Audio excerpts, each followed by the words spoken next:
Chapter 3. My cell phone starts chirping when I've crossed a block or two.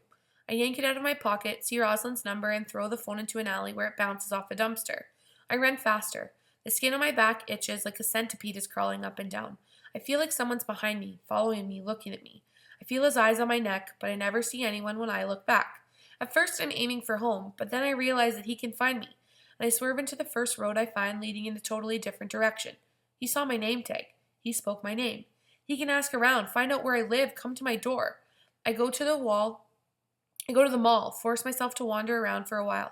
I dodge the shop assistants and hide behind clothes or books or DVDs in one store after another until the shop detective starts looking at me funny. I don't see anyone anywhere, but that doesn't mean they're not there. I sneak into the bookstore one more time, detour through teen fiction to the nonfiction section, and trail my finger along the shelves until I come to the green corner with all the animal books. On the bottom shelf there are fish and whale books. Above them, farm animals and pets, horses, cats, goldfish. At the top, birds. And below the birds, all the typical zoo animals, tigers and bears and lions and zebras and giraffes. Elephants. There's only one place where I can be safe. I run out of the bookstore and out of the mall. The ATM at the bus stop station spits out money, and then I'm on the bus, my forehead against the cool glass, looking, but nobody's following me. Not that I can see. I shiver during the long bus ride out of town. The bus is half empty. I keep counting heads, glancing at faces, wondering if someone is there, hiding behind one of the seats, following me, looking at me. I keep my hands on my knees, ready to bolt.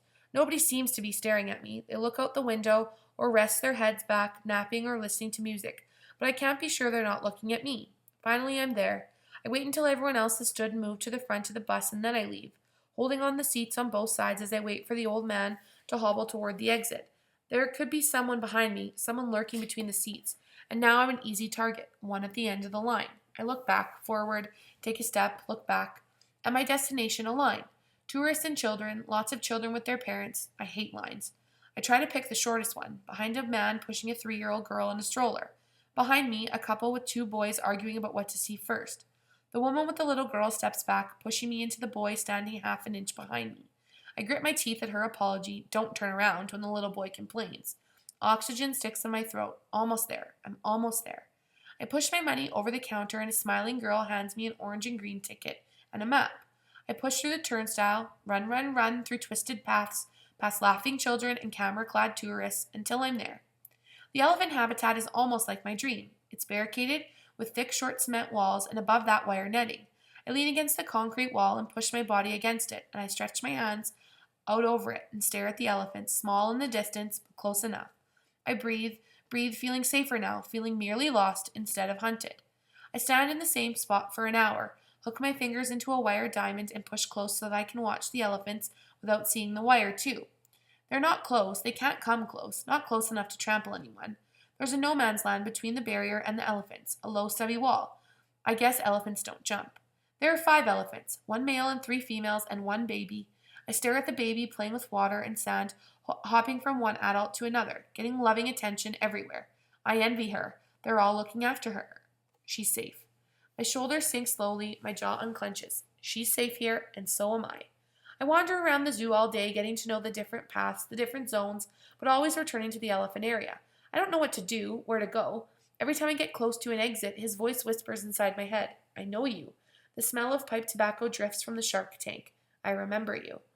The smile flashing on and off as I stare out into the parking lot on the other side of the exit, his eyes moving down to my name badge, his lips forming my name. I know you. I remember you. I can't go home. I can't go anywhere. When it's feeding time at the elephant enclosure, I'm waiting, my hands clinging on to the netting as people start to gather. I'm at the front with dozens of people crowding in on me, but it doesn't matter here. A kid around my age walks towards the elephants, carrying a heavy bucket filled with fruit. His blonde hair is long and shaggy, his t-shirt and baseball cap flash the orange and green zoo logo. The elephants look up. Their large heads turn toward him. The boy puts the bucket down. The elephants start walking, all of them slowly making their way toward him, toward me. The baby runs, almost seems to skip. The boy says something to them, and they stop, forming a half circle facing us. I hold my breath. He's communicating with them. He's one of them. This is what I want. This is what I need. I must get inside the circle of elephants. I inch along the fence trying to see the entrance into the elephant habitat. There are trees and bushes hiding any doors. Maybe I can hide somewhere, and after closing, I can find a way inside. Why don't they step on him, Mummy? A little girl asks. Because they like him, honey, her mother replies. He's feeding them, look, lots of yummy fruit. They're much bigger and stronger than he is.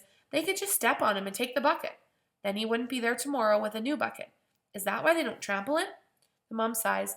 Maybe they like being nice and not hurting people, honey, like we do. When people start heading for the exits, I get scared. I wait for the closing announcement to echo over the zoo speakers, and I don't know what I'll do, where I'll go, how I'll make it through the night until the zoo opens again in the morning. I'm not leaving. I can't leave. I shuffle along random paths, trying to stay out of the way of the friendly zoo staff ushering people to the exits. I come to a place I noticed before, deep in the middle of the zoo, close to where the chimpanzees swing from their trees and make faces at the humans. It's a cage, not a big one. There's a sign with a lot of reading material saying this cage held zoo animals once, before they got decent enclosures, a habitat, space to run and prowl. It says they keep the cage here to show people how zoo animals used to live, how they only had a couple of yards to walk back and forth. Things have changed, but this is still a zoo. The cages are bigger and better, and the walls cleverly hidden, but they're still cages. I guess in animal sanctuaries they could show pictures of zoos and talk about how horrible places they are, with the small habitats and bars and concrete and people staring and throwing popcorn and peanuts. And maybe in hundreds of years they'll display a sanctuary, a fake prairie inside a circle of barbed wire, and keep off signs, and so show school children how appallingly we treated animals back then. It's a weird world, when even right and wrong keep changing. A large door at the side of the cage hangs open. A big sign encourages children to go inside and play, to imagine what life would be like locked in a small box for their entire life. Inside is a pile of hay. The cage is relatively secluded in a grove of tall trees in between the chimpanzee zone and the gorilla zone. I look around and wait until nobody is in sight and dash inside the little door. I throw myself into the hay, dry and brittle, littered with candy wrappers, sticky from the children's cotton candy. I dig myself in deep and I feel better. I don't need to leave. I'll be safe here tonight with the elephants close by. I'll stay put until the closing announcements no longer whisper across the zoo. I wait and the zoo gets quieter and quieter and then louder. Different noises, coming closer and closer. The cleaning crew, night guards too probably. I squeeze my eyes shut and clench my fists, feeling so stupid. The candy wrappers, empty paper cups, it's not safe here at all. I sneak out of the cage and hide in the shrubs on the opposite side, my back against a rough concrete wall. I know there are apes on the other side of that wall. I watch my cage through a tent of leaves, watch two men in green overalls arrive. They empty the cage of the dirty pile of hay and litter, hose them down, toss in piles of fresh hay, chat lazily about a movie they've seen. They move on, and I wait. I wait until there are no sounds close by, until it looks like the cleaning crew has left because most of the lights along the paths turn off, and then I return to the cage. I lie down in the fragrant fresh hay and feel happy, as if someone made my bed with clean linen, dried outdoors in the summer sun like my mom used to do. I stare at the dark ceiling and smile.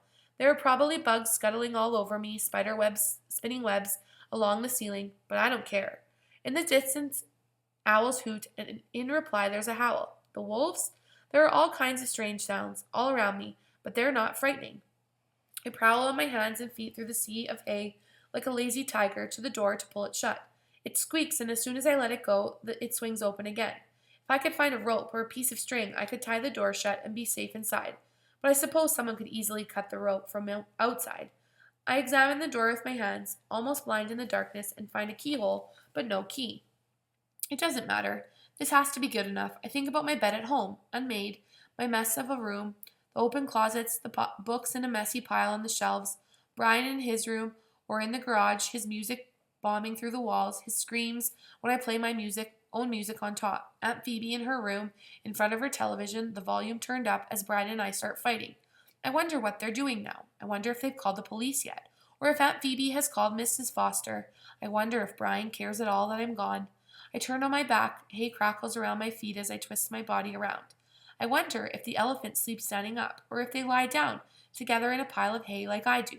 I wonder if they huddle up around the baby, and lay their trunks protectively over her back. I wonder if they snore. I smile, and I fall asleep.